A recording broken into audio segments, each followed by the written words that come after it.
हरे कृष्णा। आप सभी का दिन शुभ और मंगलमय हो और भगवान नारायण की कृपा आप सभी पर सदा बनी रहे। आज आप सुनिएगा वैशाख मास महात्म्य अध्याय 5। इस अध्याय में राजा पुरुयश्य को भगवान के दर्शन, उनके द्वारा भगवत स्तुति और भगवान के वरदान से राजा की सायुज्य मुक्ति का वर्णन है। शुद्धदेव जी कहते हैं, परमात्मा भगवान विष्णु नारायण 4 भुजाओं से सुशोभित थे। उन्होंने हाथों में शंख, चक्र, गदा और पद्म धारण कर रखे थे। वे पीतांबर धारण करके वरमाला से विभूषित थे। भगवती लक्ष्मी तथा एक पार्षद के साथ गरुड़ की पीठ पर विराजमान थे। उनका दुस्तेज देखकर राजा के नेत्र सहस मुख हो गए। उनके सब अंगों में रोमांच हो आया और नेत्रों से अश्रुधारा प्रभावित होने लगी। भगवत दर्शन के आनंद में उनका हृदय सर्वथा डूब गया। उन्होंने तत्काल आगे बढ़कर भगवान को साष्टांग प्रणाम किया। फिर प्रेम विलप नेत्रों से विश्वात्मा देव जगदीश्वर श्री हरि को बहुत देर तक निहार कर उनके चरणों धोए और उनका जल को अपने मस्तक पर धारण किया।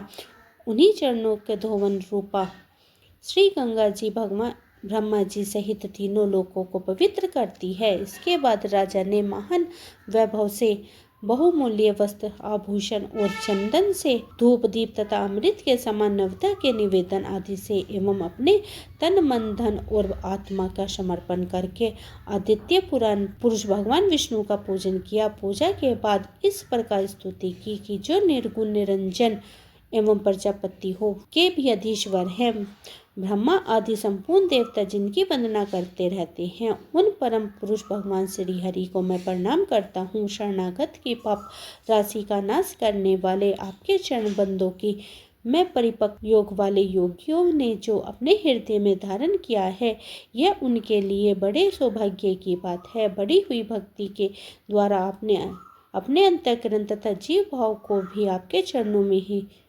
चढ़ाकर वे योगी जन उन चरणों का चिंतन में आपके धाम को प्राप्त होते हैं। विचित्र कर्म वाले आप करने वाले आप स्वतंत्र परमेश्वर को नमस्कार है। साधु पुरुष के अनुग्रह करने वाली आप परमात्मा को प्रणाम है। प्रभु, आपकी माया से मोहित होकर मैं स्त्री और धन रूपी विषयों में ही भटकता रहता हूँ। अनर्थ में ही मेरी अर्थ दृष्टि हो गई है। प्रभु विश्व मूर्ति, जब जीव पर आप अनंत शक्ति परमेश्वर की कृपा होती है, तब उसे महापुरुषों का संग प्राप्त होते हैं, जिसने यह संसार समुद्र गोपद के समान हो जाता है। ईश्वर जब सत्संग मिलता है, तब अपने मन तथा बुद्धि का अनुराग होता है। मेरा समस्त राज्य जो मुझसे छिन गया था, वह भी आपका मुझ पर महान अनुग्रह ही हुआ था। ऐसे मैं मानता हूँ, मैंने ना तो राज्य चाहता हूँ और ना पुत्र आदि की इच्छा रखता हूँ और ना कोष की ही इच्छा रखता हूँ, पितु मुनियों के द्वारा ध्यान करने योग्य जो आपके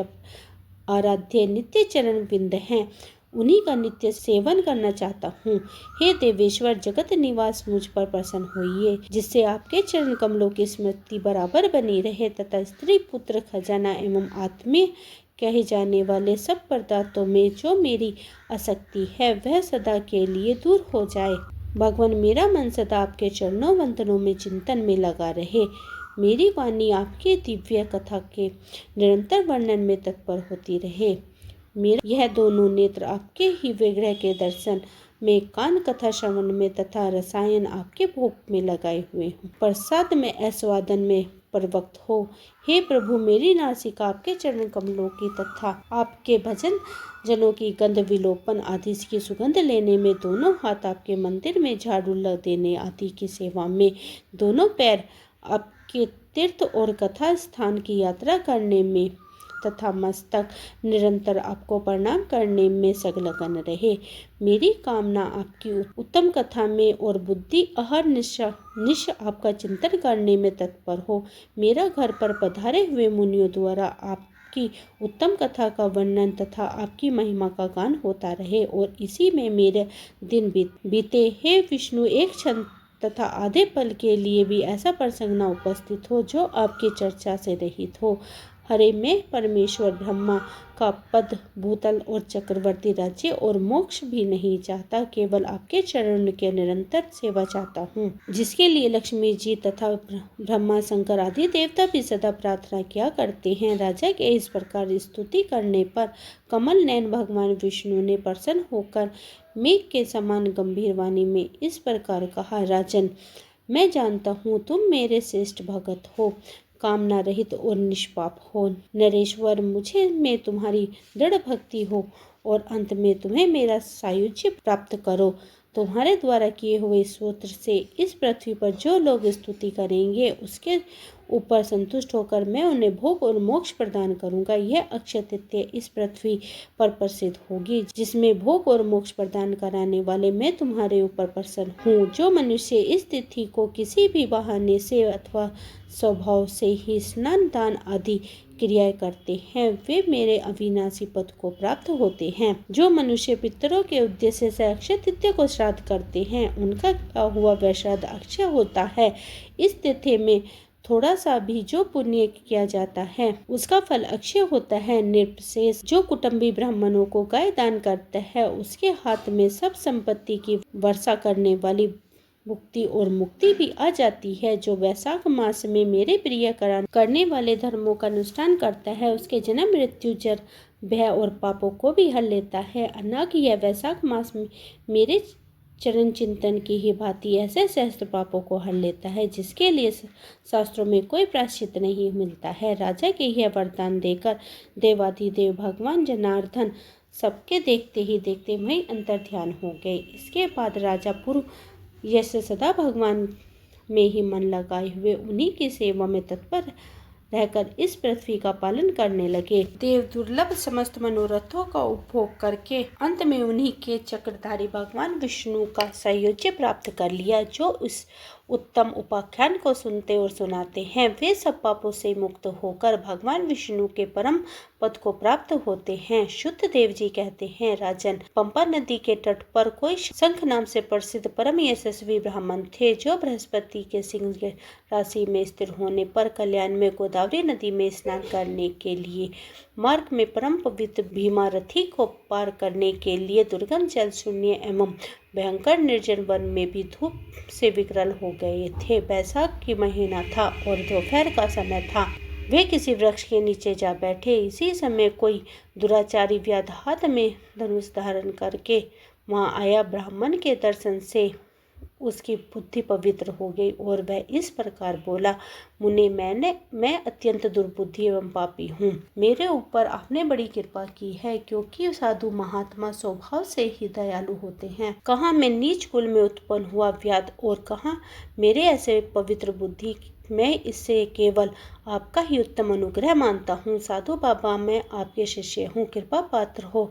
साधु पुरुषों का समागम होने पर मनुष्य फिर कभी दुख को प्राप्त नहीं होता। अतः आप मुझ पर पाप नाशक वचनों द्वारा ऐसा उपदेश कीजिए जिससे संसार बंधन से छूटने की इच्छा रखने वाले मनुष्य अन्यास ही भाव सागर से पार हो जाते हैं। साधु पुरुष का चित्त सबके प्रति समान होता है। वे सब प्राणियों के प्रति दयालु होते हैं। उनके दृष्टि में ना कोई नीच है और ना कोई ऊंचा है और ना अपना है और ना कोई पराया है। मनुष्य संतापक होकर जब गुरुजनों से उपाय पूछता है, तब वे उसे अपने संसार बंधन से छुड़ाने वाले ज्ञान को उपदेश कराते हैं।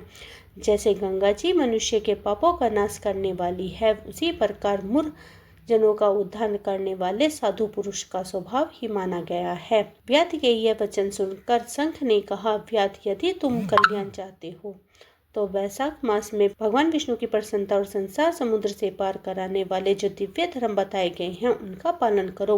मुनि श्रेष्ठ शंख प्यास से बहुत कष्ट पा रहे थे। दोपहर के समय उन्होंने समुद्र सरोवर में स्नान किया और युगल वस्त्र धारण करके मध्य काल में उपासना पूरी की। फिर देव पूजन करने के बाद व्याध के लाए हुए श्रमहारी एवं स्वादिष्ट फल खाए। जब वे खा पी कर सुख पूर्वक विराजमान हुए, उस समय व्याध ने हाथ जोड़कर कहा, मुने, किस कर्म से मेरे तमे में व्याध कुल में जन्म हुआ है और से ऐसी सद्बुद्धि तथा महात्माओं की संगति प्राप्त हुई है। प्रभु, यदि आप ठीक समझते हो तो मैंने जो कुछ पूछा है वह अन्य जानने योग्य बातें भी मुझसे कही। शंख बोले, पूर्व जन्म में तुम वेदों के पारंग विद्वान ब्राह्मण थे।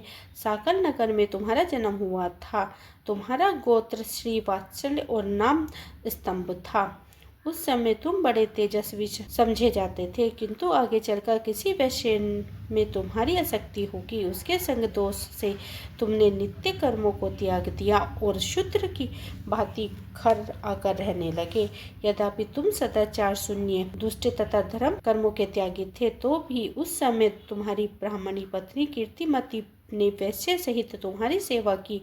वह सदा तुम्हारी प्रिया करने में लगी रहती थी। वह तुम दोनों के पैर धोती, दोनों की आज्ञा का पालन करती और दोनों से नीच आसन पर ही सोती थी। इस प्रकार वैश्य सहित पति की सेवा करती हुई उस दुखनी ब्राह्मणी का इस धरती पर बहुत समय बीत गया। एक दिन उसके पति ने मूली सहित उड़द खाए और तिल मिश्रित निष्पाप भक्षण किया। उस अपश्य भोजन से उसका मुंह पेट जलने लगा और उसे बड़ा भयंकर भगंदर रोग हो गया। वह उस रोग से दिन रात चलने लगा। जब तक घर में धन रहा तब तक वैसे भी वहीं टिकी रही। उसका सारा धन लेकर पीछे उसने उसका घर छोड़ दिया। वैसे तो क्रूर और निर्दय होती ही हैं। उसे छोड़कर दूसरे के पास चली गई। तब वह ब्राह्मण रोग से व्याकुलचित होकर रोते हुए अपने स्त्री से बोला, देवी, मैं वैसे के प्रति असक्त और अत्यंत निष्ठुर मनुष्य हूँ। मेरी रक्षा करो सुंदरी, तुम परम पवित्र हो। मैंने तुम्हारा कुछ भी उपकार नहीं किया है। कल्याणी, जो पापी एवं निंदा मनुष्य अपनी विनीत पत्नी का आदर नहीं करता, वह 15 जन्मों तक निपुंसक होता है। महाभागा, दिन रात साधु पुरुष उसकी निंदा करते हैं। तुम साध्वी और पतिव्रता हो। मैं तुम्हारा अनादर करके पाप योनि में गिरा हूँ। तुम्हारा अनादर करने से जो तुम्हारे मन में क्रोध हुआ होगा, उससे मैं दग्ध हो चुका हूँ। इस प्रकार अनुपात युक्त वचन कहते हुए पति से वह पतिव्रता हाथ जोड़कर बोली, प्राणनाथ, आप मेरे प्रति किए हुए व्यवहार को लेकर दुख न माने, लज्जा का अनुभव न करें। मेरा आपके ऊपर तनी भी क्रोध नहीं है, जिससे आप अपने को दगत हुए बताते हैं। पूर्व जन्म में किए हुए पाप ही इस जन्म में दुख रूप होकर आते हैं। जो उन दुखों को धैर्यपूर्वक सहन करती है, वही स्त्री साध्वी मानी जाती है और वही पुरुष श्रेष्ठ समझा जाता है। वह उत्तम वर्ण वाली स्त्री अपने पिता को और भाइयों से धन मांगकर लाई और उसी से पति का पालन करने लगी। इससे उसने पति को साक्षात क्षीर सागर निवासी विष्णु ही माना। वह दिन रात पति के मल मूत्र साफ करती और उसके शरीर में पड़े हुए कष्टदायक कीड़ों को धीरे धीरे नरक से खींच कर निकालती थी। ब्राह्मणी रात में सोती थी और न दिन में अपने जागती थी। अपने स्वामी के दुखों का संताप होकर वह दुखहनी सदा इस प्रकार प्रार्थना किया करती थी, प्रसिद्ध देवता और पितर मेरे स्वामी की रक्षा करें, इन्हें रोगहीन एवं निष्पाप कर दे। मेरे पति के आरोग्य के लिए चंडी देवी को भैंस की दही और उत्तम अन्न चढ़ाऊंगी। महात्मा गणेश जी की प्रसन्नता के लिए मोदक बनाऊंगी। 10 शनिवारों का उपवास करूंगी तथा मीठा और घी नहीं खाऊंगी। मेरे पति रोगहीन होकर 100 वर्ष जिए। इस प्रकार वह देवी प्रतिदिन देवताओं से प्रार्थना करती थी।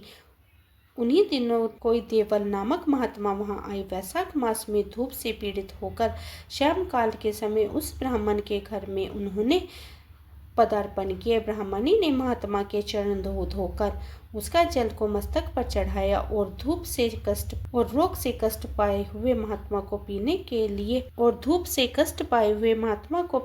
लिए शरबत दिया। प्रातःकाल सूर्य होने पर मुनि जैसे आए थे वैसे ही चले गए। इसके बाद थोड़ी ही समय के बाद उस ब्राह्मण की सन्निपात हो गया। ब्राह्मणी सोंठ, मिर्च और पीपल लेकर जब उसके मुंह में डालने लगी, तब उसकी पत्नी की उंगली काट ली। इससे दोनों दांत सहज सट गए और ब्राह्मणी की उंगली का वह कोमल खंड उसके मुंह में रह गया। उंगली काट कर उस वैश्य का ही चिंतन करते हुए वह ब्राह्मण मर गया। तब उसकी पत्नी क्रांतिमती ने कंगन बेचकर बहुत सा ईंधन खरीदा और चिता बनाकर वह साध्वी पति के साथ उसमें जा बैठी। उसने पति के रोग शरीर की गाढ़ आलिंगन करके उसके साथ अपने आप को भी चिता में जला दिया। शरीर त्याग कर वह सहस भगवान विष्णु के धाम में चली गई। उसने वैशाख मास में जो देवल मुनि को शरबत पिलाया और उसके चरण दक को शीश पे चढ़ाया था। इससे उनको योग में परम पद प्राप्ति हुई। तुमने अंत काल में वैश्य का चिंतन करते हुए शरीर का त्याग किया था, इसलिए इस घोर व्याध के शरीर में आए हो और हिंसा के आसक्त होकर सबको उगत में डाला करते हो। तुमने वैशाख मास में मुनि के शरबत देने के लिए ब्राह्मणी की अनुमति दी थी। उसी पुण्य से आज व्याध होने पर भी तुम्हें सब सुखों का एकमात्र साधन धर्म विषयक प्रश्न पूछने के लिए उत्तम बुद्धि प्राप्त हुई है। तुमने जो सब पापों को हरने वाले मुनि के चरण दक के सिर पर धारण किया था, उसी का यह फल है कि वन में तुम्हें मेरा संग मिला है। इसके बाद ब्राह्मण संघ ने उसे व्याध को वैश्य मास महात्म्य की कथा सुनाई। उस कथा को सुनकर एक सर्प का उद्धार हुआ। वह सर्प कौन था, किस प्रकार से उसका उद्धार हुआ, वैशाख मास महात्म्य श्रवण से उस व्याध का वाल्मीकि होने का वर्णन आप अगले अध्याय में सुनेंगे। अब आप सुनिए। हरे कृष्णा। आज का अध्याय यहीं समाप्त हुआ। ये था आज की वीडियो। उम्मीद करती हूँ आज की वीडियो आपको पसंद आई होगी। वीडियो पसंद आई है तो वीडियो को लाइक करें, परिवार और भक्तजनों में शेयर करें और कमेंट में हरे कृष्णा जरूर लिखें। अगर आपने मेरा ये चैनल से सब्सक्राइब नहीं किया है तो सब्सक्राइब कर लीजिए, क्योंकि मैं यहीं पर वैशाख मास के अध्याय और एकादशी की कथाएं लेकर आती हूँ। मिलती हूँ इससे आगे के अध्याय के साथ। तब तक के लिए हरे कृष्णा। राधे राधे।